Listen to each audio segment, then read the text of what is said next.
ഇത് ബോർണിയോ സ്മാറ്റിക്സ് ആണ്. ഒരുവിധമുള്ള ടെക്നീഷ്യന്മാരൊക്കെ യൂസ് ചെയ്യുന്ന സോഫ്റ്റ്വെയർ ആണിത്.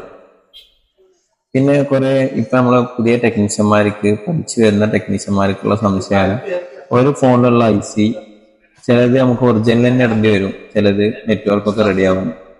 അപ്പൊ IC വേറെ ഏതെങ്കിലും ഫോണിൽ ഉണ്ടാവുക, അതെങ്ങനെ കണ്ടുപിടിക്കുക എന്നുള്ള സംശയം ഒരുവിധമുള്ളവർക്കൊക്കെ അറിയണതാണ്.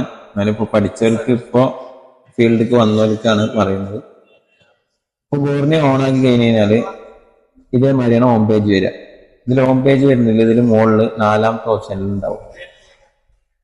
അതിൽ നമ്മൾ ഈ സെർച്ച് ബാറിൽ ജസ്റ്റ് നമ്മളിപ്പോൾ WTR2965 ഒരുവിധമുള്ള റെഡ്മി സെറ്റിലും ഒരുവിധമുള്ള സെറ്റിലൊക്കെ വരുന്ന നെറ്റ്വർക്ക് IC ആണ്.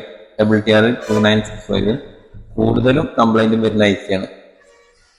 അത് നമുക്ക് സെർച്ച് ചെയ്ത് കഴിഞ്ഞാൽ ഇതിൽ കാണിക്കും ഏതൊക്കെ മോഡലുണ്ട്. ഇത്രയും മോഡലില് നെറ്റ്വർക്ക് IC ആയിട്ട് വരുന്നത് 2965 ആണ്.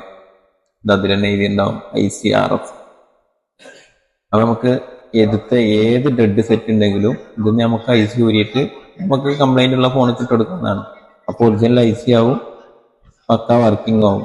ചിലത് നമ്മളെ മാർക്കറ്റിൽ നിന്ന് ചിലയിടത്ത് വാങ്ങിയിരിക്കുന്നത് സെക്കൻഡ് ക്വാളിറ്റി കമ്മിയുള്ളതായിരിക്കും. അത് നമ്മൾ ചിലപ്പോൾ 1, 2, 3 ഇട്ട് നോക്കേണ്ടി വരും നെറ്റ്വർക്ക് കിട്ടാൻ. അപ്പോൾ ഇങ്ങനെ ഒരു ഡെഡ് ബോർഡ് ഉണ്ടെങ്കിൽ നമുക്ക് കറക്റ്റ് ഇതിൽ കാണിക്കും ഏതൊക്കെ മോഡലിലാണ് IC വരിക. അത് ഊരിയിട്ട് കൊടുത്താൽ കറക്റ്റ് ഒറിജിനലിൽ നമുക്ക് കറക്റ്റ് വർക്കിംഗ് കിട്ടും.